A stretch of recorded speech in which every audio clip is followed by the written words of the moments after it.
be introduced by Paul Foot, who is a member of the Socialist Workers' Party, a regular contributor to Socialist Worker and author of many books, including Red Shelley. The title of the meeting, one of the additional meetings at Marxism 92, is The Putney Debates and the English Revolution. Paul.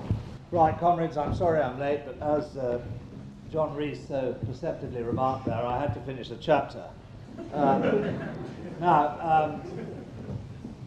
This is not a meeting about William Shakespeare, but I'm going to start off with the play Coriolanus. Partly because I've just seen, I don't know if anyone here reads Socialist Worker, but or even if there is anyone who reads Socialist Worker actually reads my column in it, but you can't hear it. I think you'll be able to hear it all right. There may be people who read my column in it, but I wrote a column the other day about the Coriolanus, which is now showing at Chichester, the Renaissance company Coriolanus, which is the first Coriolanus that I've ever seen, which gets the balance of the class struggle, which is what the play is about, right. And it is a play about the class struggle in ancient Rome, but it was written and performed in 1608 under the reign of James I, and it was about the dangers that wait for tyrants who don't listen to what's happening underneath them. So it was about James I just as much as it was about Coriolanus, Marcius, the consul in Rome. Now, Shakespeare was not a revolutionary socialist. He wasn't even a revolutionary. Shakespeare tended to side with the patricians in all his plays, the ruling class in one way or another, although the kings are all idiots in his plays by chance. He did tend to side with the patrician elements, and in Coriolanus I think he sided with the rather ridiculous and boring figure of Menenius, who is the man who's constantly trying to persuade the dictator to listen to what's happening underneath him and behave in a more reasonable fashion about it. But what Shakespeare was absolutely brilliant about, of course, was listening to what happened underneath, to what happened all around him in the society, to all the convulsions which were beginning to shake society at the beginning of the 17th century. And he listened, and when he wrote Coriolanus was at a time when there was a great deal of rioting in his part of the world, in Warwickshire, the eastern counties, in the East Midlands and so on. There was a great deal of rioting and unrest among the populace, and he watched as James I started to show the tyrannical qualities which were later shown by Charles I. I don't know whether Charles I read Coriolanus. I don't know whether it was mandatory in the court to read Shakespeare then, as apparently, if we listen to the new Charles, it is now, though I don't believe that the new Charles understands a single word of Shakespeare, but at any rate he pretends he does. And the play then is about what happens when a dictator is ruthless. And it's all about the ebb and flow of the struggle. One time it's going towards the people, another time it's going towards the dictator. But when the dictator shows that he has no interest in the people, then the dictator is inclined to lose out. But the dictator, the arguments of the dictator, are very, very clearly expressed in the speeches of Coriolanus when he's arguing with his family and with the other senators and the patricians in Rome about how they should respond to the problem of the populace. Well, what then? How shall this bison multitude digest the Senate's courtesy? He's criticizing the Senate for allowing them corn gratis, free corn. They said, well, we better give them why should we give them? Well, they're starving. So we've got masses of corn in the granaries. They had the corn in the granaries just as they've got the corn in the granaries today. The difference between the situation that he was writing about was that they gave a little of it away to the starving people. Let deeds express what's like to be their words. He says, we did request it. We are the greater poll, and in true fear they gave us their demands. Then he turns to them and he says, thus we debase the nature of our seats, and make the rabble call our cares fears, which will in time break ope the locks of the Senate and bring in the crows to peck the eagles. In other words, if you give anything at all, if you give them a bit of corn, then they'll take more, they'll win. He understood that a concession is almost as bad as no concession when you're a ruler. and it's better to stay a ruler and not concede than to concede. That was his argument. It wasn't particularly successful, as it turned out, but that was his argument. And that was undoubtedly the argument of Charles I. Charles I says, we're not going to give an inch. We're not going to give an inch to the new merchants that are coming in. We're not going to give, certainly not going to give an inch to the people. That any suggestion that there is any limit to the divine right of kings, to the right of kings to tax people as they will, to take as much land and property as they will to fight their wars, that any suggestion that that is to break out the locks of the Senate and to let in the crows to peck the eagles. And we're not going to have any of that at all, and therefore we're going to be quite adamant in how we behave towards the new merchant class or anyone who demands any property or resists any of our taxes. That was the attitude of Charles I, and the people who were then sitting in Parliament. Now, the word Parliament, you see, we use now, and you think of that bear garden down the road, where at least people are voted in by enormous quantities of people. I don't want you to dismiss that idea from your head when you're talking about the Parliament of the 17th century. Parliament is just a gang of rich types that are there who, in this case, were a little upset that they kept being taxed in order to help the kings. An argument broke out between the king, who was rich, and the Parliament, on the whole, who were rich. An argument broke out about monies and taxations and so on, and the Parliament said, well, this isn't going to go on any longer, we're going to have to resist, and they went on resisting, and the king tried to beat them down, and an argument developed. I mean, you all know the story, and in the end the king said, well, he was going to fight, and he went up to Nottingham and raised his standard, and there was a civil war. There was a civil war from 1642 to 1646. A civil war which, incidentally, killed about 70,000 people. That's the first civil war. Killed about 70,000 people, which, when you consider that the population of England at that time, not including Scotland, I think, but the population of England at that time, and Wales, was about 5 million people. 70,000 is quite a substantial proportion. I mean, 70,000 dead would be quite a shock now. I think, if there were 70,000 dead on the front page of the Daily Telegraph, people would be a bit shocked. But 70,000 dead at that time was a substantial part of the adult population, especially when you include all the people who were injured and maimed without any proper health care and so on.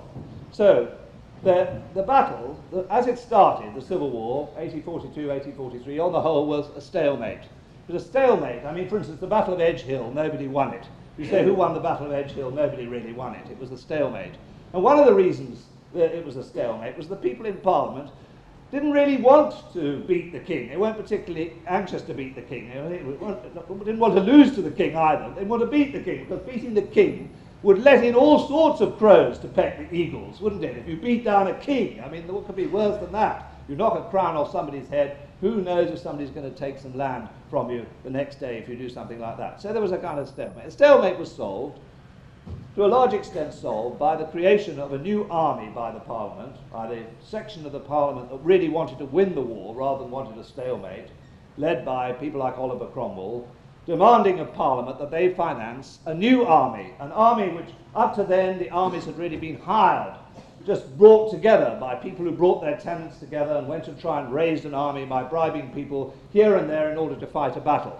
The new model army was a different kind of army altogether. It was a full-time army, it was an army properly trained, it was an army which took most of its members from the people who wanted to defeat the king for principled reasons, as well as the money that they were getting for the fighting. It came from what Cromwell called the ordinary russet-coated people, the middle sort of people, the people who were in the middle of society, who were anxious not to be ruled by dictators, and who wanted, and very quickly established inside the new model army, a remarkable organization, considering the time. Any time it would have been a remarkable organization, an astonishing level of solidarity between them. A solidarity which later became absolutely crucial. When the king was defeated in 1646, the parliamentary majority, the people in Parliament, the people I've described in Parliament, were very anxious to get rid of this army. There was an unpleasant army hanging about, the sort of thing that keeps them awake at nights.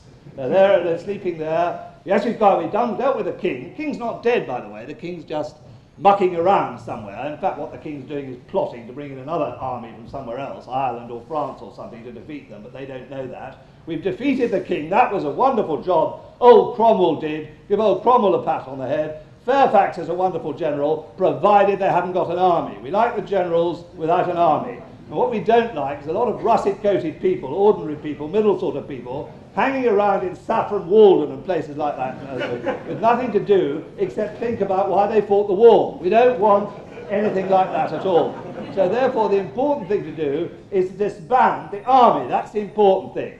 Now, they had a brilliant idea. A brilliant idea has come down the centuries. There's an idea which always occurs to the ruling class when they've got difficulties with armies, which is that we'll send them to Ireland. It's an obvious thing to do. They always do that.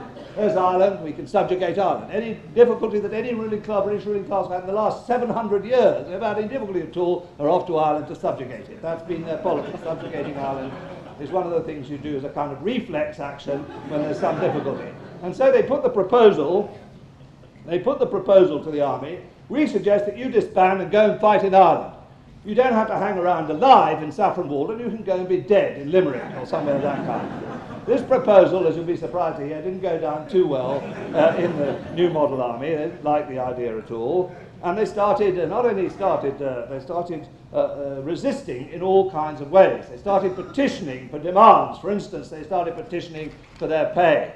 And as a result of starting petitioning for their pay, and started petitioning against the rotten Parliament, which they now saw as something that was rotten, something different to that which they fought for, as they started doing that, an astonishing thing happened, quite spontaneous. One of the most remarkable things happened in the whole course of our history from our point of view. Of course, you'll never hear about it in the history books or at school. You'll never hear about it there because it's very important to our tradition, and that's why you don't hear about it there.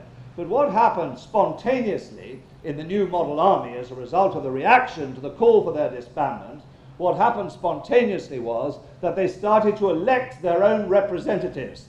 They elected people who are called, and it's one of the best names ever associated with it. I've tried since history books of every description have deleted the word and replaced it with something else. They were called agitators. And if you read it now, though, in some of the history books, delete agitators, put in agents, or put in adjutants, or some other word, provided we don't have agitator, because agitator has a rather unpleasant connotation. It is people going and agitating, which is what they were doing. And the ones that were good at agitating, by and large, 8 regiments, 2 agitators per regiment. That's it, quite simple. Council of 16 is the Council of Agitators now representing these people. Now, when I say, you may say that's perfectly obvious, because that's what happened in Hungary in 1956, or that's what happened in Poland in 1981, but I do have to remind you that we are talking about 1847. We're talking about 1647. We're talking about 1647. There you are. There's the difficulty of coming forward all those years. You can't go back that fast. We're talking about 1647. We're talking about a period very, very many years ago when the whole idea of representation, the idea that people should represent other people, that you should elect people to represent you, is something which was utterly unknown in society at large, let alone at the bottom of society or among the sort of people that were represented in the New Model Army. It was a completely spontaneous, as far as it's possible to understand, a completely spontaneous operation, quite unconnected with anything to do with the officers. Many of the officers, by the way, they very quickly supported the notion of the agitators, but it was something that came completely spontaneously. And with the agitators came the petitions on Parliament for a different kind of Parliament, for proper pay, for getting rid of all the people that had attacked them, that wanted to do a deal with the king, and all those other traitors, as they were seen by the New Model Army. And the answer, of course, from the Parliament, which is absolutely consistent, and this also comes down, the record comes down 350 years, or whatever it is. Mr. Denzil Hollis described these people as enemies of the state and disturbers of the public peace. Enemies within. I don't know if that has an echo, which you can remember, coming down over there. Who are these people? They're the enemies within. They are within, and they're our enemies. By the way, they've just won our battles. They've won our war. We're on our side in the war against the king, but now they are the enemies within. Saw immediately the dangers that threatened their own position and their own property by the continuance of that new model army. And so the agitators started to run what was going on in the army. They started to do all kinds of things. For instance, they arrested the king. Now, that's not something that happens every day of the week, is it? I know, we'll go down and arrest the king. A wonderful man with the name of Cornet Joyce arrives at Holmby Hall, where the king was sitting, and he said, "I've come to take you away." He says, "Where is your commission?" And he thinks a bit. "Oh, I hadn't thought about that. Where's my commission?" So he turns to the 600 armed men behind him. He says, "There are my commissions." So he says, "Well, that's all right then. I'm coming." And they took him away to Newmarket and held him there during the whole course of this story. And what follows really what happened there in the spring of 1647, what happens is an enormous period of agitation. I mean, agitation inside the army, but agitation inside the army which begins to connect with an agitation which is going on inside the cities, and particularly in London, among people who, not exactly at this month, but very soon became known as Levellers, the Leveller Party. People who started to say, "We've fought this war, we've won the war against the king, what are we getting in return after we've won the war against the king? Are we getting a democratic society? Are we getting a say in the society? Is anything going to come to us as a result of these great battles that have been fought?" These were the questions that were asked of the Levellers, by the Levellers, and the Levellers started to join up with the agitators in the army. And the answer from Parliament being constantly no, no, no, the answer began to change according to the degree to which the army started to move on London. The army started to move on London in stages. They came down to St Albans, they came down to High Wycombe, they came down to Reading, and the no, no, no from Parliament started to say, well, maybe, well, perhaps, well, possibly, because the prospect of armed forces in the City of London, armed forces which of course were quite irresistible by anything represented by Parliament. They represented the whole of property in society. All of property were represented by the King and Parliament. Everything was owned by those people, yet they had absolutely no prospect whatever of resisting the army. They tried to raise people through the City of London, which of course was as reactionary then in terms of the position it played in the class struggle as it's reactionary today. The City of London, the representatives of money, mercantilism and so on, where they tried to raise people in the streets of London but utterly failed to produce anything which could conceivably contest this new force which was gradually moving to get its hand on the windpipe of the state. And the agitation between the agitators in the army and the Levellers outside the army, the two started to meet. Meetings took place constantly between the two sections, and a whole string of pamphlets and literature came out to start denouncing the Parliament and to demand something new. In August, because they constantly got being denied, in August 1647, the army actually did come into the city, put back into Parliament the independent members who had been chucked out of Parliament by the reactionaries, effectively held the reactionaries to ransom there, marched through the City of London just to show them what strength they had, and retired again to places like Kingston and to places like Reading. One of the results of what was going on here is that what was formed inside the army was a general council. A general council, it was a concession, if you like, of the generals. Fairfax, the actual general, didn't play much part in these proceedings. Cromwell was the person who was really masterminding what was going on. And Cromwell understood the force that the agitators represented. He understood the force that the Levellers represented, though he didn't agree with their politics, with the whole idea of levelling filled him with horror, because of course he was somebody of property, and nobody of property really likes the idea of property being levelled, because they know their property is going to be levelled down. So the General Council of the army was formed with the 16 agitators and 2 officers from each of the regiments to balance. This is a brilliant Cromwellian solution. 2 officers from each of the regiments to balance the 2 agitators, and just in case there was any casting vote, the Lieutenant General and his son-in-law, the Commissary General, that is Henry Ireton, should stand there holding the balance, the casting vote, if you like, just in case there was a split. I mean, if you've got an even number of officers and men, then you don't really expect a split at all. You expect some of the men to come over to your side, but just in case there was an even split between the officers and the men, then they were damn sure that the general and the lieutenant general and the commissary general would hold the casting vote. Not much doubt which way that casting vote was going to go. Now, what you have in the period, I mean, it's a wonderful story, and there's a whole number of different places that you can read it, which I'll tell you about in a minute. But what you have in the period from May until October of that extraordinary year, 1647, is a really very, very strong shift to what we would now call the left.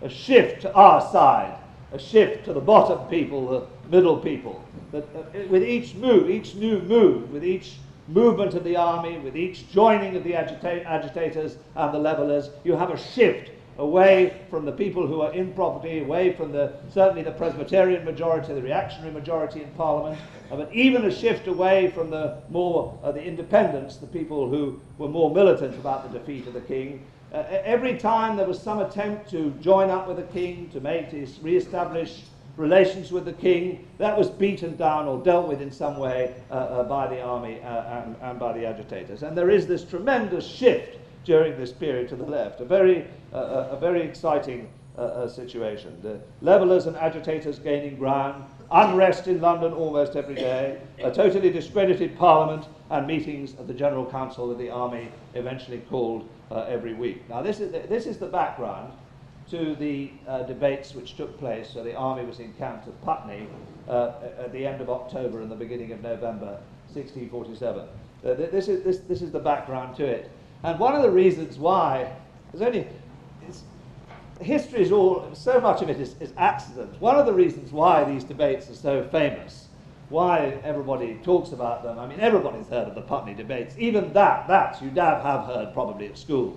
I looked at my son's history book the other day, and I did see the Putney Debates were mentioned. They got everything wrong about the Putney Debates, but nevertheless, the fact that there were debates at Putney, even though David Mellor is the MP there, is something which is remembered. He's the Heritage Minister, by the way, so he'll be making sure that no one will refer to what happened to Putney many, many years ago before he represented it. Now, one of the reasons is that there was a chap there who did shorthand. I mean, that is an amazing stroke of luck. You know, you think of all the meetings that are taking place, weekly meetings of the General Council, all kinds of meetings all over the place of agitators and levellers coming together, tremendous difficulty, distance, travelling any distance, of course, took hours and hours and hours, and there were many, many meetings, but they're not recorded. No tape recorders, no bugs, not even MI5, you know, the equivalent of MI5 probably knew what was going on, but there was a chap at Putney, and October the 29th, who had a method of speed writing, shorthand, whatever you want to call it. I actually haven't seen the originals. I'm sure there are lots of people here who have, so I don't know what the originals look like. But luckily, thanks to this chap whose name was Clark, we've got the record of these debates. And here the debates start with the push, if you like, which I've described. The push to the left. The push to the left started by an agitator called Sexby, who came from the General's own regiment, Fairfax's own regiment. Edward Sexby, one of the most important figures in our history, no one's ever heard of him. He was a private in the army, he fought all the wars, and he comes and he starts the argument. Against Cromwell and Ireton, and he starts it in the most vicious fashion. Now, I'm just very worried here that I'm going to make an awful dog's breakfast of this situation, because I'm going to get things wrong all the way through. Once I start to get it wrong, then you can be certain that I shall continue. Now, Sexby starts with a tremendous attack on Cromwell and on Ireton, saying, "You've let us down, you've sold us down the river. We want you to explain yourselves, because what you're doing is trying to negotiate with the king. You're not looking to give us anything as a result of the wars which we fought. You're not looking down below, you're looking up above, and do something about it." Now, that was how Sexby led it. Now, who was at this meeting? That's how the meeting starts off. Puts Cromwell immediately on the defensive, starts to defend himself away. Sexby was there. There were the other agitators there. there were the officers there that also, including, among the officers including, I'm just going to mention one or two of the people that were there. The most important officer there, in my view, was a man called Colonel Thomas Rainsborough. He was an officer who supported the Levellers. He's an officer who plays the major part in the debate that follows. He's, the, as it were, the spokesman for the left, the spokesman for the underdog, the spokesman for the Levellers and agitators in this debate that follows here. Thomas Rainsborough, very little is known very much about these people. He was born into the upper classes in some way or another. He fought very bravely throughout the Civil War. He fought, for instance, at Naseby. He'd been a sailor and he'd been a soldier. He had been greatly attracted by the democratic ideas which had risen over the last few months' agitation. There were Levellers there, and the Levellers were led there by a man called Wildman. I think of all the Levellers, the famous Levellers, or the ones we know, Wildman, for me, is the least impressive. He's legalistic in the way in which he talks. He's like so many people you meet on the left who are much more interested in the legal in the legal arguments, in the specific nature of the device of the argument rather than the thrust of the argument itself. And I think Wildman's contributions to the debate on the whole are pretty fifth-rate. Others will disagree. I don't. He was an interesting man, Wildman. He ended up, I think, Lord Mayor of London. I think all these people ended up famous people in one way or another. I think he was Lord Mayor of London, or some big alderman somewhere or other, some great fat alderman. But and then he was 70 years an agitator. You wonder, 70 years an agitator ends up as a fat alderman. You wonder really what their past is about. But anyway, we don't want to go down that road because otherwise you get all sorts of difficulties. So there was Rainsborough, and there was Shakespeare, and there was Wildman, and then there was the spokesman for the right, which was not Cromwell. Cromwell was a kind of crafty chairman.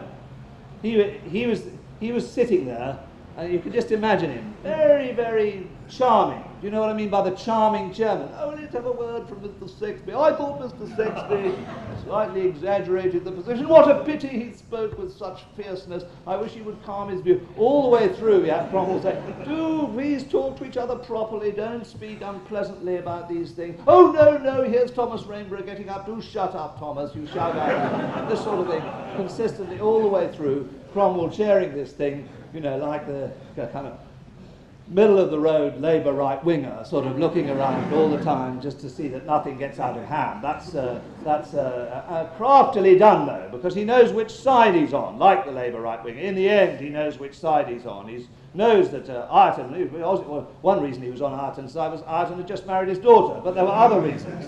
I mean, that he supported Ireton in the argument which follows. He supported him. And therefore, how he called the people, which of course isn't recorded. I think we'll have Henry Ireton again. But we've only just had him. We've had nothing but Henry Ireton. No, we'll have him again. I think we'll hear him again. I think he's got a right to reply. He was attacked very savagely there by Tom Rainsborough. And then so he calls Ireton again. Not, by the way, that Rainsborough got a fair say too. They did get a fair say. So Shakespeare starts off with the attack on what he calls the rotten studs of Parliament. Your credit and reputation have been much blasted. And Cromwell deflects the argument. And then the argument, the early part of the argument is difficult, I think. It's not worth, I certainly haven't got the time to follow it here, but it's difficult to follow what's going on in the early argument. Mainly of it to do with the engagements as to whether or not they had engaged, the army had engaged, why they'd engaged, what they'd engaged to do in the summer in various debates which were held previously in the summer, and therefore are fairly legalistic.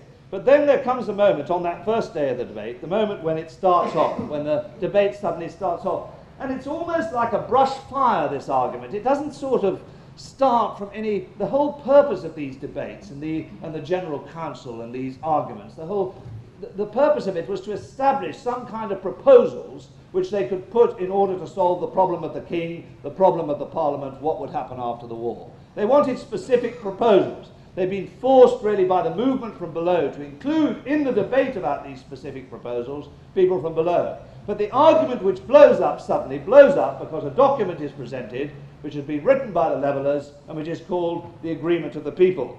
And it says here in the first occasion that this Agreement of the People arises, it says the document is read out. I'm not going to read it. I'm just going to read the first sentence because the whole of the debate is about the first clause of the Agreement of the People. The whole of the thing that follows is there.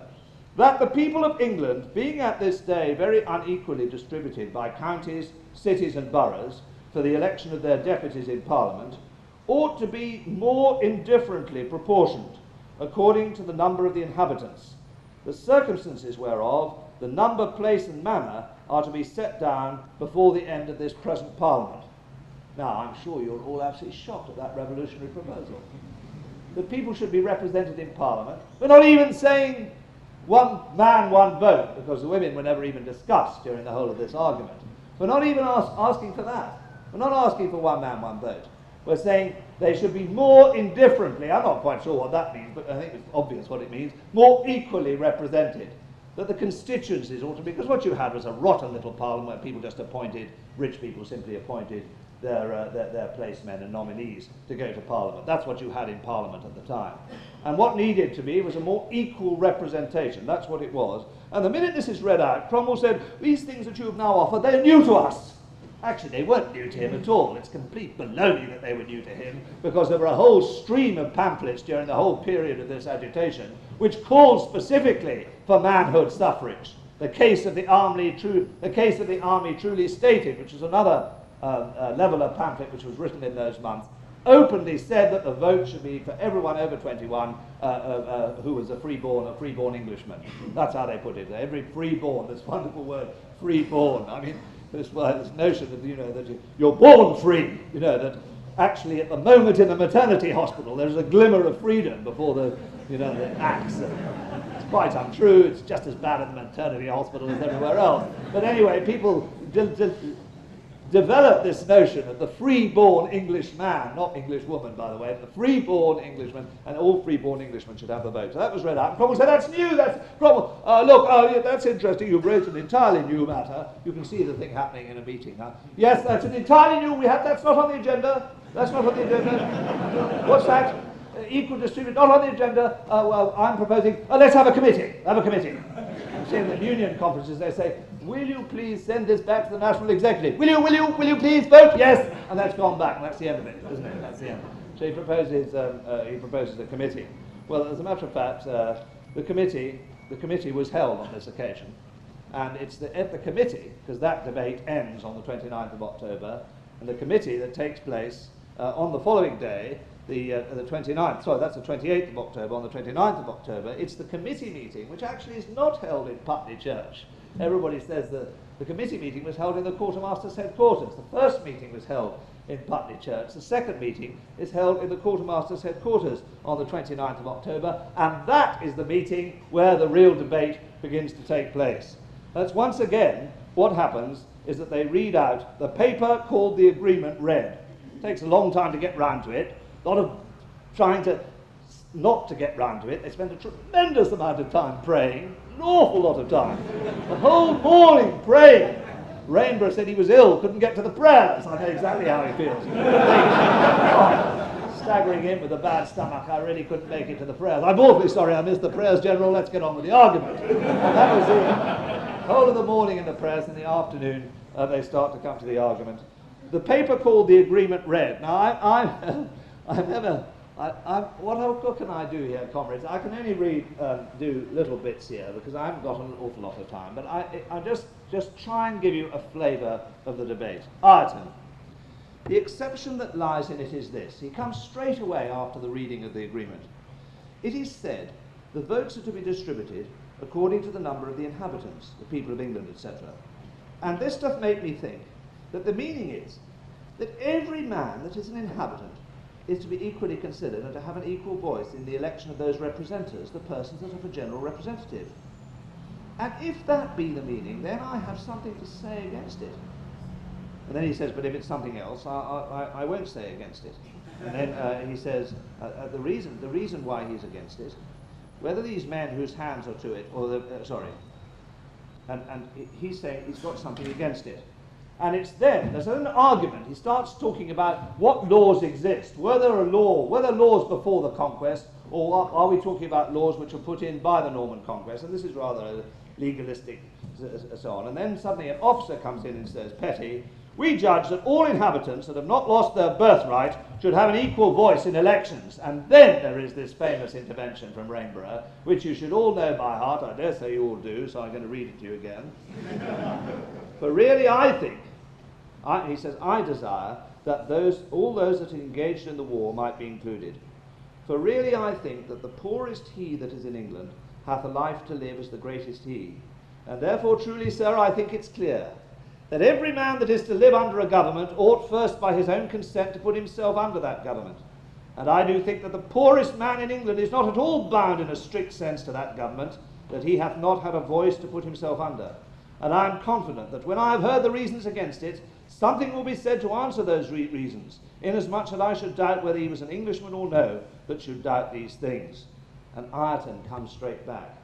Give me leave to tell you that if you make this the rule, I think you must fly for refuge to an absolute natural right. For my part, I think it is no right at all. I think that no person hath a right to an interest or share in the disposing of the affairs of the kingdom, and in determining or choosing those that shall determine what laws we shall be ruled by here. No person hath a right to this that hath not a permanent fixed interest in this kingdom. Those that choose the representatives for the making of laws by which this state and kingdom are to be governed are the persons who, taken together, do comprehend the local interest of this kingdom. That is, the persons in whom all land lies, and those in corporations in whom all trading lies. This is the most fundamental constitution of this kingdom. If you do not allow it, you allow none at all. Over and over again, Ireton repeats that. He's a man who has a love for argument, provided it sticks in a narrow rut. All the time, he says, it goes over and over again. Rainsborough replies, and they go ding dong, for page after page after page. Says, as to this present business, I hear nothing at all that can convince me why any man that is born in England ought not to have his voice in election of burgesses. It is said that if a man have not a permanent interest, he can have no claim, and that we must be no freer than the laws will let us be, and that there is no law in any chronicle will let us be freer than we now enjoy. Something was said yesterday. And he just says, I don't accept it. I can't accept. I do not find anything in the law of God that a lord shall choose 20 burgesses and a gentleman but 2, or a poor man shall choose none. I find no such thing in the law of nature, nor in the law of nations. But I do find that all Englishmen must be subject to English laws, and I do very believe that there is no man that will say that the foundation of all law lies in the people, and if it lie in the people, I am to seek for this exemption. Ireton, all the main thing that I speak for is because I would have an eye to property. I hope we do not come to contend for the victory, but let every man consider with himself that he do not go that way to take away all property. For here is the case of the most fundamental part of the constitution of the kingdom, which if you take away all by that. On and on and on. He goes, I mean, I don't want to go on too long about it, because the argument does go back and forth. But basically it's repeating the same thing. Rainsborough keeps saying, how can you say that people can be governed by people over whom they have no rights to control? And Ireton's saying, well, we'll allow people to breathe. He actually says at one stage, we'll allow people the breath of the air, we'll allow that. But if you allow to any common person who comes along the vote, then you take away the property. So then the argument starts to develop as to whether it does take away the property or not. How do you take away the property? This is an argument, by the way, comrades, which comes over 350 years. How do you take away the property? Simply by granting the vote. How do you do that? Is it inevitable that if you grant the vote, you take away the property? And another chap comes in. He says, he's listening to this, chap's listening to this, bang, ding dong, Ireton, property, the fundamental part of the Constitution. Rainsborough says, how can you have a democracy? How can you have people who fought in these wars and so on, who aren't allowed to, or any poor people at all? And Rainsborough sometimes getting very, very close to attacking the whole notion of property itself, getting very, very vicious against men of property. And Rich says, some men, this Colonel Rich suddenly comes in. I confess there is weight in that objection that the Commissary General last insisted upon. For you have 5 to 1 in this kingdom that have no permanent interest. Some men have 10, 20 servants, some more, some less. If the master and servant shall be equal electors, then clearly those that have no interest in the kingdom will make it their interest to choose those that have no interest. It may happen that the majority may, by law, not in a confusion, destroy property. There may be a law enacted that there shall be an equality of goods and estate. That's what he says. There may be a law introduced if you vote people in the mechanism whereby, and of course Ireton fastens on that. That's exactly the point. That's the whole point. You've got it in a nutshell, Colonel. You've got the thing exactly there. If you have everybody having the vote, then you vote people in and they'll make laws which will destroy property. And Rainsborough says, well, I'm unsatisfied how it comes about that there is such a property in some freeborn Englishmen and not in others. And then Cowling, whether the younger son have not as much right in the inheritance as the eldest, starting to argue about the very nature of inheritance even, primogeniture, the very centerpiece of the whole idea of the transference of property from class to class comes to be attacked here. But Ireton goes on in his dogged way. He keeps on arguing all the way. And Rainsborough comes back, getting, as it were, more and more left-wing as he goes on. I say the one part, that is the rich part, shall make hewers of wood and drawers of water the other 5, and so the greatest part of the nation will be enslaved. And Ireton comes back, that's not the point. The point is, how do you survive without property? I should destroy all property. I have a property, and this I shall enjoy. That's the clinching argument. And he keeps saying to them all the time, what's your alternative? If you have a universal franchise, then you run the risk that laws are going to be passed, which are going to knock out all property. If you do that, then that is an extremely serious situation, and you have to consider what the alternative is. And it's here, in a sense, that Ireton wins the argument. I mean, it's here because they are unable, those levellers, yes, agitators, whatever you want to call them. Because, I mean, Shakespeare, when he intervenes, he just gets absolutely furious. He says, I've fought all these wars for nothing. Do you think we're going to go back to our agitators and tell them we're getting nothing? We're not even getting a vote. We're going to expect us, because we aren't copy holders, we haven't got 40 shillings a week or whatever it is, that we can't have a vote. He just shouts abuse at them, really, saying you're just nothing but a lot of stuck-up loons that think that we can go back and say this to our people. And Rainsborough all the time is arguing in this way, but because Ireton's arguing all the time, you are threatening property. Do you really want to threaten property? Is that really what you want? Do you want to bring the whole society down in that sense? It's because they don't have a proper answer to that effectively, in the end, the levellers, in a funny sort of way, although any one of us reading the debate sides with Rainsborough, feels on the side of Rainsborough. That's why, whole numbers of people who've written about these things have attacked Rainsborough. This book, for instance, Woolrich, Soldiers and Statesmen, is extremely, writes Rainsborough right down in the history, whereas a much, much better book to read about it, Brailsford's The Levellers in the English Revolution, raises Rainsborough to his proper status there. You support Rainsborough, you support Shakespeare in the argument, but in this strange way, because they were also people of property, because they couldn't conceive, of course, of a society which didn't have any property, where all property was shared, where equality. They could hardly conceive of that, and certainly didn't want to conceive it from the basis of the class origins from which these people came. They couldn't answer that question. In the end, they lost the argument. They didn't, however, they didn't lose the vote, you'll be glad to hear. They had a vote later on in the committee, and later on when the Grand Council met again, and actually the Cromwell-Ireton position only got 3 votes. But as a result of only getting 3 votes out of a great many votes that were voted against them, but that, as a matter of fact, although the democracy existed, it didn't bind, of course, the people who were at the head of it. And throughout the whole of the rest of November and December, what happened was that Cromwell and Ireton became more and more irritated with the levellers and turned away from them more and more. And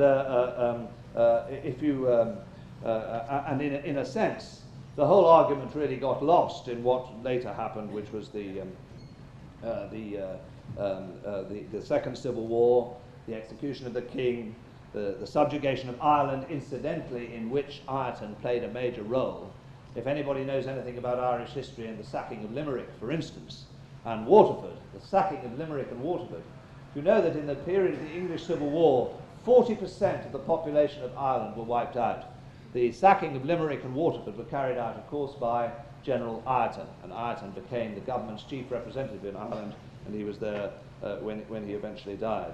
If you want an explanation of these things, I've mentioned some books. The best explanation by far is in Brian Manning's book.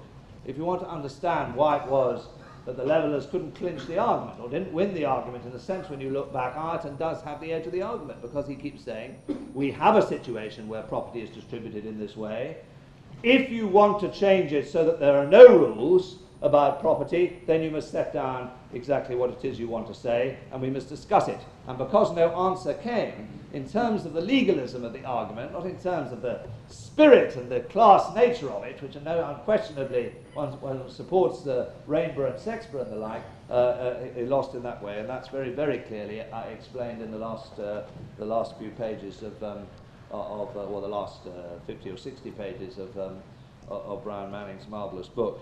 I just wanted to end off by saying this, comrades, that the argument does still go on.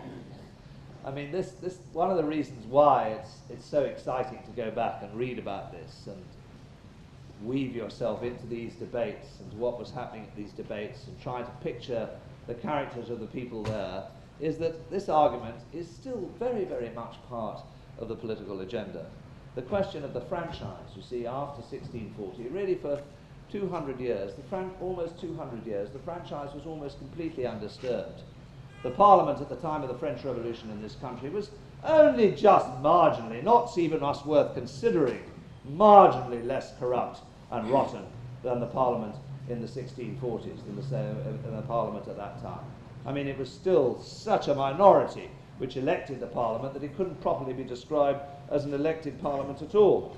And even the Parliament that was changed, by the Reform Bill, as everybody knows, was not properly changed at all. Just a very marginal increase now in the representative nature.